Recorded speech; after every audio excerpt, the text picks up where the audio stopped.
പിതാവിനെ മകൻ കുത്തി കൊലപ്പെടുത്തി. ചൊവ്വാഴ്ച പുലർച്ചെ 1:30 കൊയിലത്തൂർ നഴ്സറിപ്പടിയിലാണ് കൊലപാതകം നടന്നത്.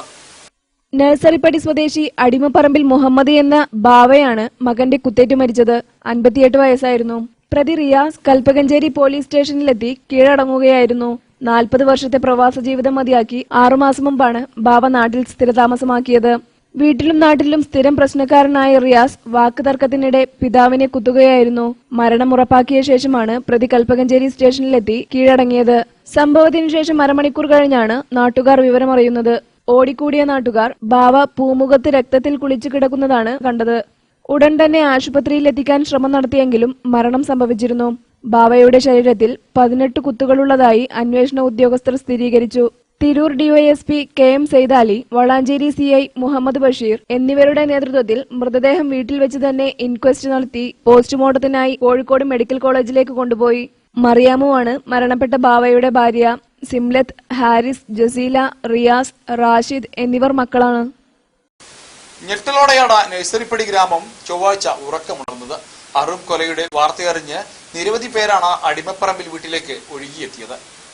സൽസ്വഭാവിയും നാട്ടുകാർക്ക് ഏറെ പ്രിയങ്കരനുമായിരുന്ന ബാവ മകന്റെ കൊലക്കത്തിക്കിരയായെന്ന വാർത്ത ഞെട്ടലോടെയാണ് നാട്ടുകാർ ശ്രവിച്ചത്. അറിഞ്ഞവർ നഴ്സറിപ്പടിയിലേക്ക് ഒഴുകിയെത്തി. സ്ഥിരം പ്രശ്നക്കാരനായ റിയാസ് നിസ്സാര കാരണത്തിനാണത്രേ പിതാവിനെ 18 തവണ കുത്തിയത്. 40 വർഷത്തെ പ്രവാസ ജീവിതത്തിനു ശേഷം നാട്ടിൽ താമസമാക്കിയ ബാവയുടെ ദാരുണ മരണം നാട്ടുകാരെയും ബന്ധുക്കളെയും കണ്ണീരിലാഴ്ത്തി. സംഭവത്തെക്കുറിച്ച് പോലീസ് പറയുന്നതിങ്ങനെ: മുകൾ നിലയിൽ ഉറങ്ങാൻ കിടന്ന ബാവ രാത്രി 12:30 മണിയോടെ കറണ്ട് പോയതിനെ തുടർന്ന് താഴത്തെ മുറിയിൽ TV കണ്ടുകൊണ്ടിരുന്ന മകൻ റിയാസിനോട് TV പിൻ വിച്ഛേദിക്കാൻ ആവശ്യപ്പെടുകയും ഇതനുസരിക്കാതെ വാക്ക് തർക്കമുണ്ടാകുകയും വീട്ടിലെ കത്തി ഉപയോഗിച്ച് മകൻ ബാവയെ കുത്തുകയുമായിരുന്നു. ബഹളം കേട്ട് മുറിക്കുള്ളിൽ നിന്നും ഓടിയെത്തിയ ബാവയുടെ ഭാര്യ മറിയാമുവിന്റെ നിലവിളി കേട്ടാണ് മരുമക്കൾ ഓടിയെത്തിയത്. അപ്പോഴേക്കും പിതാവ് നിലത്ത് വീണിരുന്നതായി മകൻ പോലീസിന് നൽകിയ മൊഴിയിൽ പറയുന്നുണ്ട്.